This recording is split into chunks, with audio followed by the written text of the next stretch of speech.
Um, you guys have always been so good on the defensive glass under Bud.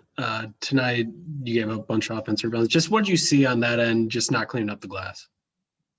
They were just their aggressors all night. They're crossing the boards from every angle. Every guy seemed like. It was just a bad night for us on the glass and on the defensive side also. And then when they got it going from the three-point line in the third quarter, just what did you feel like you guys did or maybe even didn't do to let them get going?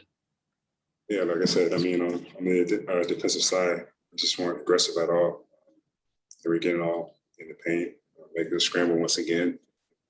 It was just, I think too easy for them in every type of action.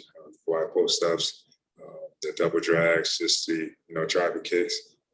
They're just getting wide open looks on everything. So it seemed like. Jim Ozarski. Khris, obviously, first time we've seen you. Did the hip bother you at all today, or was that fine for you? No hip problems at all. Okay.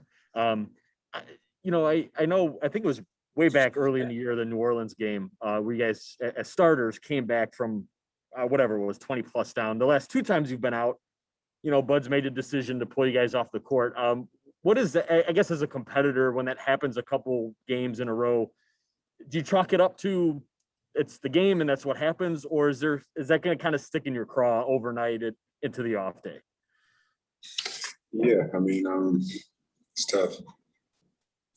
You definitely think about it, but in this league, especially during the regular season, you have to find a way to get it.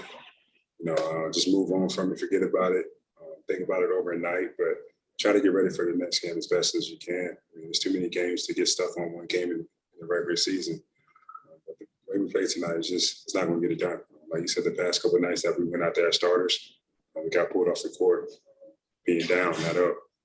So definitely as competitors, it definitely eats at you a little bit or a lot.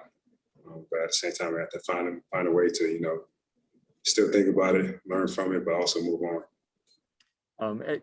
Drew has said, I guess maybe it was a week or so ago, like he still kind of feels a little bit he's getting his lungs. He's like, maybe you guys don't see it, but occasionally he has to kind of go through that. But aside from that, I guess, what have you seen from him now as he's sort of getting back to full speed, since it kind of felt like he was just getting there with you guys maybe, before he had gone out? What are you seeing from him kind of running things with all of you?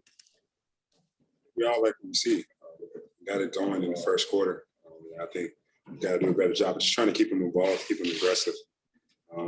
But that playing the fourth quarter, pretty much sums it up. He's a guy that can score, that can defend, and also get everybody involved. So he's a guy that can really do it all out there on the court for us at the point guard position, which you really don't see as much. Zora Stevenson. Khris, you talked about the importance of moving on when throughout a season you all play so many games, right? Is that something that you understood maybe in your first couple of years in the league? Or is that something you kind of have to evolve into, understanding like, hey, we got to move on? Yeah, it's kind of, part of being a professional here, not letting one game go into the next. So I definitely did learn that. My first couple of years in the league is where, you lose one game after winning 5 in a row, and like you're in a bad attitude or bad mood for 2 or 3 days, and in the process of that, you're playing the next night or the night after next, and you still think about that last game. I definitely learned how, just to, leave it at that night or that day, don't let it carry me into the next day or the next game. All right, thanks, Khris.